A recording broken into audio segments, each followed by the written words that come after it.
दोस्तों, हिंदू धर्म में जब भी रामायण की बात होती है तो श्री राम के साथ रावण का जिक्र भी किया जाता है और साथ ही कुछ लोग रामायण के युद्ध का असली कारण रावण की बहन शूर्पणखा को ही मानते हैं। लेकिन आप लोगों ने देखा होगा कि रामायण में रावण की बहन शूर्पणखा का जिक्र केवल तब तक आता है जब तक वो रावण को श्री राम के बारे में बताती हैं और उन्हें सीता माता को चुराने के लिए कहती हैं। लेकिन कभी सोचा कि आखिर इसके बाद शूर्पणखा कहाँ गई? रामायण के युद्ध में भी शूर्पणखा का जिक्र कहीं क्यों नहीं किया जाता? क्या लोगों की भ्रांतियां सही हैं कि शूर्पणखा ने ही मक्का और मदीना की स्थापना की थी और वही मुसलमानों की पूर्वज हैं? अगर ये सवाल आपके दिमाग में भी उथल पुथल मचाते हैं तो आज का ये वीडियो आपके लिए बहुत ज्यादा उपयोगी साबित होने वाला है, क्योंकि आज हम आपको बताने वाले हैं शूर्पणखा के बारे में सभी जानकारियाँ और साथ ही बताएंगे कि क्या वास्तव में शूर्पणखा की किस गलती से इस्लाम का जन्म हुआ, शूर्पणखा ने मक्का मदीना कैसे बसाया और क्या अरब देश भी शूर्पणखा की ही देन है? तो बस बने रहिए वीडियो के अंत तक हमारे साथ, लेकिन चैनल को सब्सक्राइब जरूर कर लीजिए। तो दोस्तों, रामायण में ये कहानी तो सभी ने सुनी होगी कि जब रावण की बहन शूर्पणखा ने श्री राम को पंचवटी में देखा तो वो उन पर मोहित हो गई थी और सुंदर सा रूप धारण करके उनके पास पहुँची और उन्हें कहने लगी कि वो सीता माता को त्याग कर उससे शादी कर ले, क्योंकि वो भी श्री राम से प्रेम करने लगी थी। लेकिन श्री राम मर्यादा पुरुषोत्तम थे तो उन्होंने शूर्पणखा को साफ साफ मना कर दिया और कहा कि वो चाहे तो उनके भाई लक्ष्मण से पूछ सकती हैं, क्योंकि वे तो पहले से ही शादीशुदा हैं और अपनी पत्नी सीता से बेहद प्रेम करते हैं। इसलिए शूर्पणखा लक्ष्मण जी के पास गई और जब उसने लक्ष्मण जी के सामने विवाह का प्रस्ताव रखा तो लक्ष्मण जी ने भी साफ साफ मना कर दिया।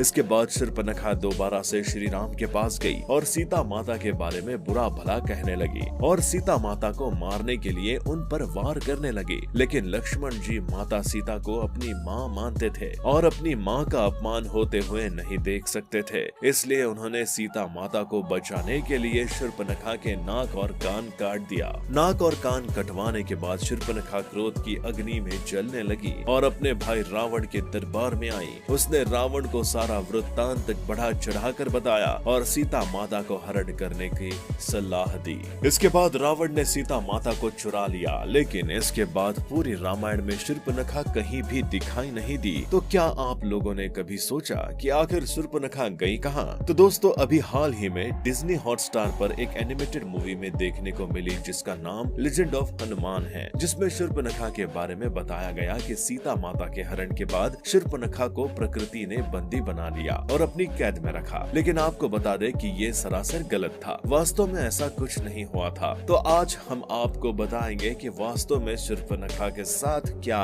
हुआ था। तो शास्त्रों की माने तो जब शूर्पणखा के नाक कान कट गए थे तो वो भयानक लगने लगी थी, इसलिए वो सबसे छुपती छुपाती रहती थी। और जब रावण से सीता माता का हरण कर लिया और श्री राम ने पूरे रावण के वंश का नाश कर दिया, इसके बाद शूर्पणखा ने खुद को वहाँ से बचाकर भागना ही सही समझा और भागती हुई वो राक्षसों के गुरु शंकराचार्य जी के पास पहुँची और उन्हीं की शरण में उनके आश्रम में रहने लगी। लेकिन फिर आदि गुरु शंकराचार्य को ये चिंता सताने लगी कि कहीं और राक्षसों का वंश पूरी तरीके से खत्म ना हो जाए, इसीलिए उन्होंने अपने आराध्य महादेव की तपस्या की। महादेव ने शंकराचार्य की तपस्या से प्रसन्न होकर उन्हें वरदान में अपना शिवलिंग दे दिया। लेकिन इसी के साथ उन्होंने ये शर्त भी रखी थी, जब तक ये शिवलिंग राक्षसों के पास गुप्त रहेगा तब तक राक्षसों का विनाश नहीं होगा। लेकिन जिस दिन किसी भी हिंदू सनातनी या विष्णु के अवतार या फिर किसी भी ऐसे मनुष्य ने जो वैष्णव धर्म को मानता हो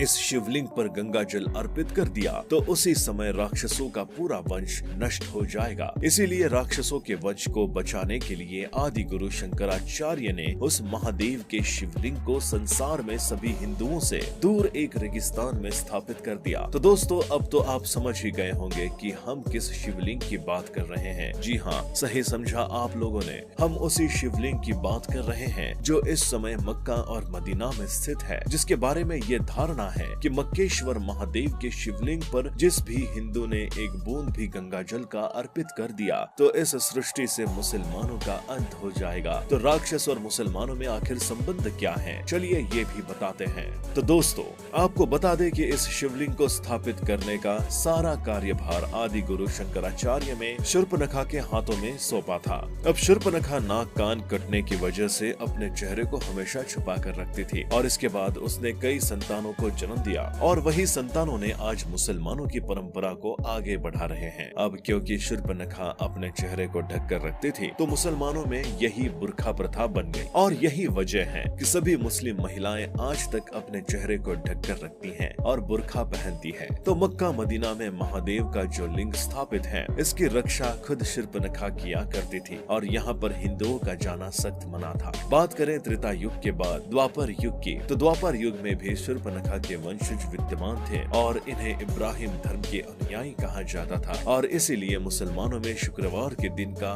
महत्व माना जाता है। तो दोस्तों, क्या आपको भी लगता है कि इस संसार में मुस्लिम धर्म की स्थापना शूर्पणखा ने ही की थी और जितने भी मुसलमान हैं वो सब शूर्पणखा के ही वंशज हैं और अरब देश में जो महादेव का लिंग मक्का मदीना में स्थापित किया गया है, क्या ये वही मक्केश्वर महादेव हैं जो आदि गुरु शंकराचार्य को महादेव ने वरदान के रूप में दिए थे? दोस्तों, सवाल तो बहुत सारे हैं लेकिन इनके जवाब जानने के लिए आपको हमारे साथ अंत तक जरूर बने रहना होगा। तो आपको बता दें कि हमारे कई शोधकर्ताओं ने अपने शोध में कई किताबें लिखी हैं जिनमें हमारे इतिहासकार P.N. ऑफ ने अपनी किताब वैदिक विश्व राष्ट्र के इतिहास में मुस्लिमों के बारे में कई ऐसे रोचक तथ्य बताए हैं जिन्हें जानने के बाद आप भी हैरान रह जाएंगे। इस किताब के मुताबिक काबा में स्थित जिस पत्थर को मुस्लिम लोग चूमते हैं ये वही शिवलिंग माना जाता है जो शंकराचार्य को महादेव ने वरदान के रूप में दिया था। इसके अलावा पहली शताब्दी की शुरुआत में एक रोमन इतिहासकार हुआ करते थे जिनका नाम थोडर मॉम्सन था। उन्होंने इस सब के बारे में लिखा है कि इस देश का एक महादेव मंदिर अरब के लोगों के लिए उनके जीवन की डोर है और महादेव और काबा का अनंत युग का कोई ना कोई संबंध जरूर है।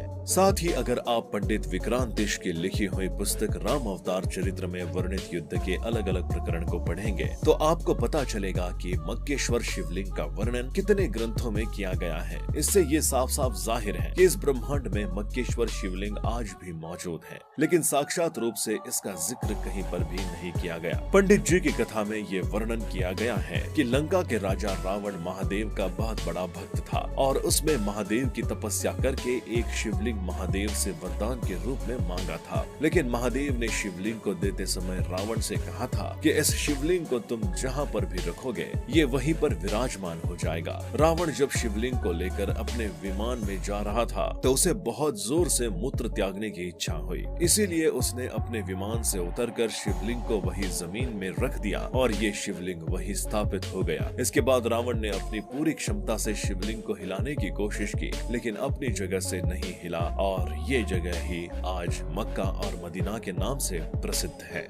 उम्मीद करते हैं आपको आज का ये वीडियो पसंद आया होगा। वीडियो अच्छा लगा हो तो वीडियो को लाइक करके चैनल को सब्सक्राइब करें, साथ ही इसे ज्यादा से ज्यादा शेयर करके और लोगों तक पहुंचाएं ताकि और लोगों को भी जरूरी जानकारी के बारे में पता चल सके। धन्यवाद।